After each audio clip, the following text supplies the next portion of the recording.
કરજો, શેર કરજો, સબસ્ક્રાઇબ ના કરો તો કાંઈ તમારા ફેમિલી સાથે ખાસ ને ખાસ સાંભળજો એવી મારી નમ્ર વિનંતી છે.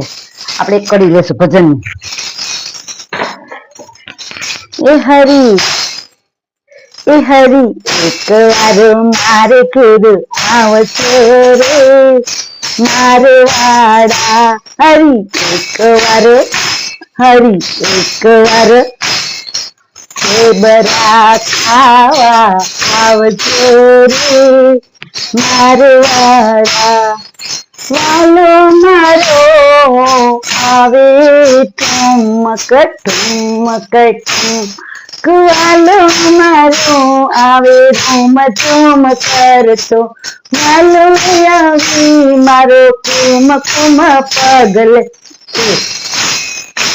હે નાતે સન્માન થાય જો રે એક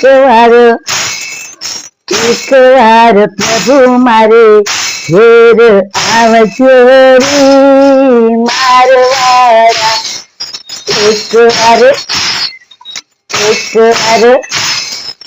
હરી મારે ઘેર આવજો રે મારવાડા આવ્યા એ મારમાં એ જયમાં એ ઠુમક ઠુમક આવ્યા અરે રીધમ આવ્યા અરે હા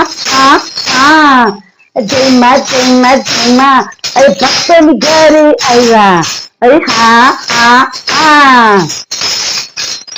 ચાલો કે જાતા નહીં. તમે લાઈક ના કરો તો કાંઈ નહીં, શેર ના કરો તો કાંઈ નહીં.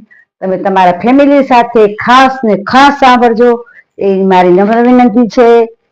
મારા બાળકોને, મારા ભાઈઓને, મારા બહેનોને, બધાને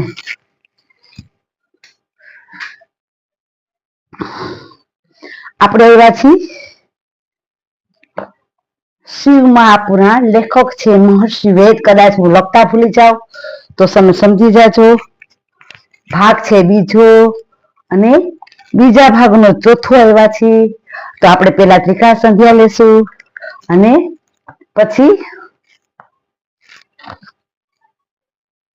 જો ત્રિકાળ સંધ્યા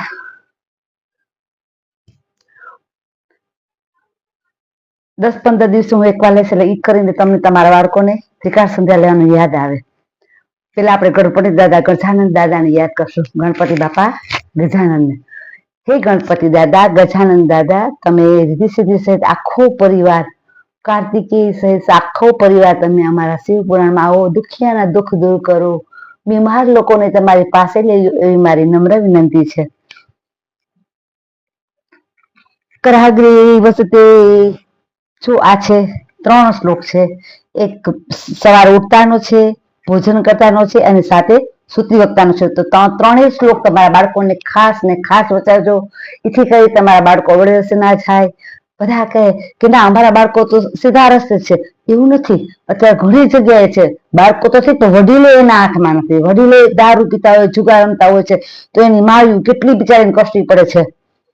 હાલો, કરાગ્રે વસતે લક્ષ્મી, કર મૂલે સરસ્વતી, કર મધ્યે તુ ગોવિંદમ, પ્રભાતે કર દર્શનમ, સમુદ્ર વસને દેવી, પર્વત સ્તન મંડલે, વિષ્ણુપાત્ની નમસ્તુભ્યમ, પાદસ્પર્શ સ્વમ સ્વમે, વસુદેવ વસુતમ દેવમ, કંસ ચારુનમદનમ, દેવકી પરમાનંદમ, કૃષ્ણમ વંદે જગદગુરુ. આ છે ભોજન કરતી વખતેનો. યજ્ઞ શિષ્ટાશિન સંતો, મુચ્યન્તે સર્વક્લેવિષે, ભોજતે તે તદમ પાપા, તે પ્રચન્યાત્મકારણાત, યત કરોસી યદસ્નાસી, અર્જુનોસી સદાસિય, યત તપસ્યસી ક્રાંતેય, તત્ગુરુષ્વ મદર્પણમ, અહમ વૈશ્વાનરો ભૂત્વા પ્રાણીના દેહમાશ્રિતમ પ્રાણ સમાયુક્ત પચામમ ચતુર્વિધમ ઓમ સહનાવવતુ સહનો ભુનાક્તુ સવીર્યમ કરવાવહૈ તેજસ્વિનાવધીતમસ્તુ મા વિદ્વિષાવહૈ. ઓમ શાંતિ શાંતિ શાંતિ. આ છે સુતી વખતનો શ્લોક. કૃષ્ણાય વાસુદેવાય હરયે પરમાત્મને પ્રાતકલેશનાશાય ગોવિંદાય નમો નમઃ. કરચરણ કૃતમ વા કાયજં કર્મજં વા શ્રવણ નયન જં વા માનસં વા પરાધમ વિહિતમ વિહિતમ વા સર્વમેતસ્વમસ્વ જય જય કરુણાંધે શ્રી મહાદેવ શંભો. ત્વમેવ માતા ચ પિતા ત્વમેવ બંધુ ચ સખા ત્વમેવ વિદ્યા દ્રવિણં ત્વમેવ સર્વં મમ દેવ દેવ ત્વમેવ સર્વં મમ દેવ. આપણે વાંચી બીજા અધ્યાયનો 5મો નારદ અને બ્રહ્માનો સંવાદ. કદાચ હું લખતા ભૂલી જાઉં તો તમે સમજી જાજો. આમાં વાંચો એમાં સમજી લેજો. અને આના લેખક છે મહર્ષિ વેદ. શ્રી શિવ મહાપુરાણ. હું આખું બધું બોલી જાઉં છું તો તમે સમજી જાજો. સુતજી બોલ્યા, હે બ્રાહ્મણો, વિષ્ણુ અદ્રશ્ય થયા પછીથી મુનિવર નારદ શિવના લિંગોનું ભક્તિપૂર્વક દર્શન કરતા પૃથ્વી પર ફરવા લાગ્યા. પૃથ્વી પર એનું દર્શન કરતા કરતા એ પૃથ્વી પર ફરવા લાગ્યા અને ભોગ અને મોક્ષો આપનાર શિવજીના સ્વરૂપોનું પ્રેમથી દર્શન કરવા લાગ્યા. એ પ્રેમથી અને આનંદથી દર્શન કરવા લાગ્યા. એનો અંદર ઉત્સાહ વધી ગયો. હા મારા મહાદેવ. તે દરમિયાન બે રુદ્ર ગણો જે નારદજીના શાપ પામેલા હતા તે આવ્યા અને નારદજીના પગમાં પડ્યા તથા પિતાના શ્રાપના ઉદ્ધારની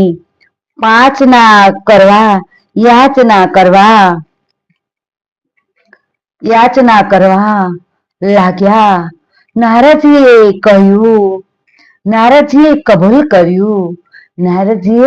કબૂલ કર્યું કે મેં માયાથી મોહવશ થઈ ભ્રમિત બુદ્ધિથી જે શ્રાપ આપેલ હતો તે મિથ્યા થાય. નારદ મુનિએ શું કીધું કે જે મેં અંદરથી ક્રોધથી જે શ્રાપ આપ્યો છે તે મિથ્યા થઈ જાય. મારાથી બોલાઈ ગયો છો તો તમે પાછો ખેંચી લ્યો. એવી રીતના નારદજી પોતે જો ક્યારેક આપણે કોઈ કઈ આપણને અંદર ક્રોધથી કઈ કીધું હોય ને તો આપણે 2 શબ્દ બોલાય ને તો આપણા અંદર દિલથી જ 2 શબ્દ નીકળે.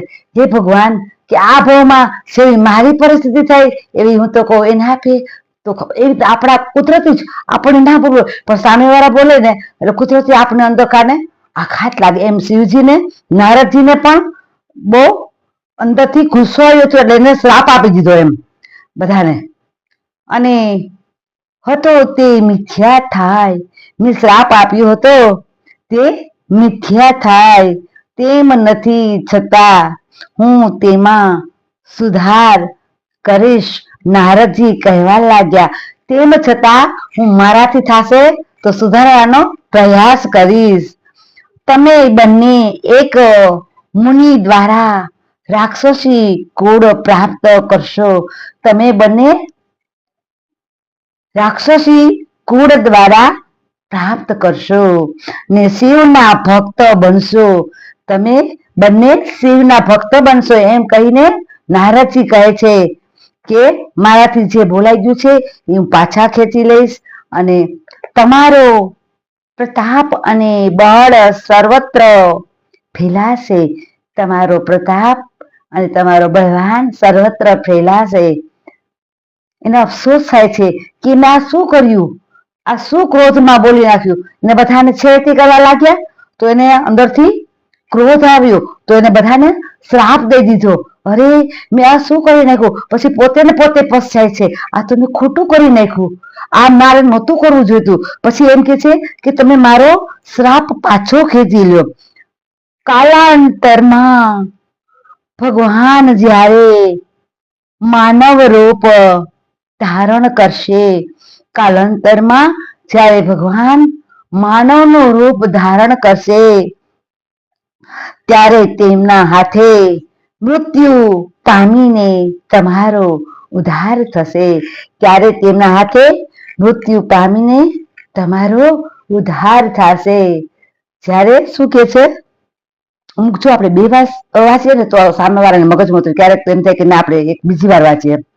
જ્યારે માનવ રૂપ ધારણ કરશે, માનવ રૂપ ધારણ કરશે, ત્યારે તેમના હાથે મૃત્યુ પામીને તમારો ઉદ્ધાર થશે. એ પોતે મનુષ્યનો અવતાર લેશે અને પછી એના હાથે મૃત્યુ પામી અને એનો ઉદ્ધાર થશે.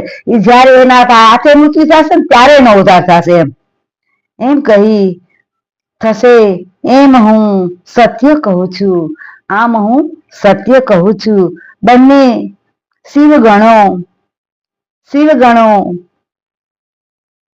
પાય લાગી કહેવા લાગ્યા. શિવગણો પાય લાગી કહેવા લાગ્યા. જો ભગવાન જેવા ભગવાન નારદ મુનિ તો એક પોતે સંત હતા. ભગવાન ઉપર છે બધા છે, બ્રહ્મા છે, વિષ્ણુ છે, મહેશ છે, કૃષ્ણ ભગવાન છે, એ સાક્ષાત ભગવાનનો અવતાર છે. વિષ્ણુ ભગવાન છે, બધા જ એ સંતો છે. તો આપણે તો કાળા માથાના માનું છીએ, તો આપણને કોક બે શબ્દ કહી જાય તો આપણા અંદરને કેટલું દિલને દુઃખ લાગતું હશે. તો એમ સામા માણસને આપણે બે શબ્દ કહીએ એ પહેલા આપણે 7 વાર વિચારવાનું કે હું આને શું કહું છું. બે શબ્દ બોલીએ ત્યારે આપણે 7 વાર વિચારી અને સામાવાળાને કહેવું કે સામાવાળાને દુઃખ ના લાગે, એથી એના હૃદયને જો દુઃખ થાય તો આપણે આ જ ભાવમાં ભોગવવું પડે. સામેવાળાના હૃદયને દુઃખ પડે એવા બે શબ્દ કરુણ નહીં બોલવાના, કોઈને ખોટું લાગે એવું નહીં બોલવાનું. એવી મારી નમ્ર વિનંતી છે. તમારા બાળકો ફેમિલી સાથે ખાસ ને ખાસ સાંભળજો એવી મારી તમને બધાને જય શ્રી કૃષ્ણ, જય માતાજી. અને બીમાર લોકોને તમે ખાસ ને ખાસ ઉચારજો એવી મારી